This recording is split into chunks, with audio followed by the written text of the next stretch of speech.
Locklear, ground ball diving effort from Duran, but he has no play. And Tyler Locklear with an infield single.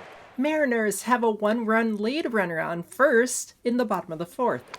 Bunt laid down by Robles, up the first base line, and he beats it out. Bochy's going to come out really quick. Curious why. Because it's only June 14th, and Bochy has 3 ejections already, Vic 5. I'm getting ahead of myself. Let's talk about runner's lane interference. So there he is. He's on the grass. Now, under the new rules, you're not allowed to be on the grass. You may remember preseason MLB effectively extended runner's lane to include the dirt in fair territory, so it's only considered out of the lane if you run on the infield grass, fair territory side. Dirt is good, grass is bad. So run on the dirt. But you cannot be on the grass.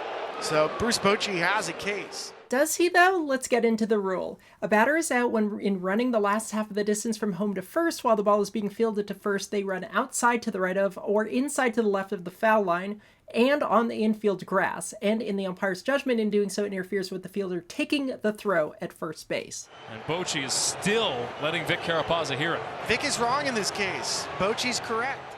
The broadcaster claims Vic is wrong. In this case, Bochy's correct. The question then becomes, is it interference because the runner was on the grass? Is that all it takes? Because factually speaking, the runner was on the grass, not within the expanded runner's lane. This is not reviewable.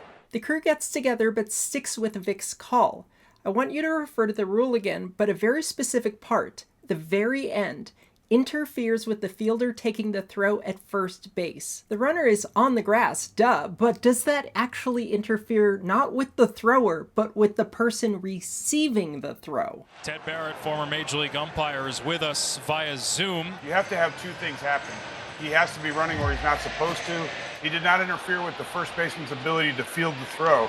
That's why they didn't call it. Teddy is absolutely correct. The runner was running illegally, but did not interfere with the fielder taking the throw at first base. That is why this is not interference. It's all about the part of the rule that talks about interfering with the fielder taking the throw at first base. Taking a look, there he goes. Vic's in the right position. He's right where he needs to be. I hear what Teddy's saying. If you think, because you can't ask Andrew Heaney, hey, did that runner impede your throw? And he would probably have said, yeah, I mean, I had to change.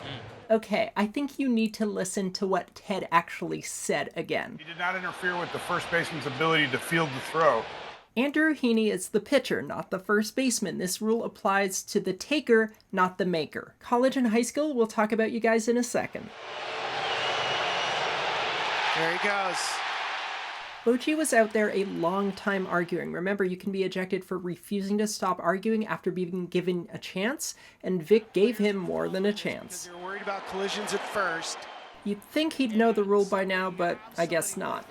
Other levels of play are different than pro. In college and high school, if it interferes with the thrower, you can get interference on this. So in high school or college, you can get runner's lane interference because it interfered with the thrower. But in pro, it has to interfere with the person taking the throw, not the person making it. I hear what Teddy's saying. Then listen to him. The umpires are going to know the rules. Judgment's another story, but rules, especially a new rule for this year, the umpires are going to know that. Ask Andrew Heaney, hey, did that runner impede your throw? And he would probably have said, yeah. And I would say again, that's a high school and college rule. This is the professional level, and the professional rule does not apply to the thrower. I had to change. He had to go to the left side of the bag to make the throw.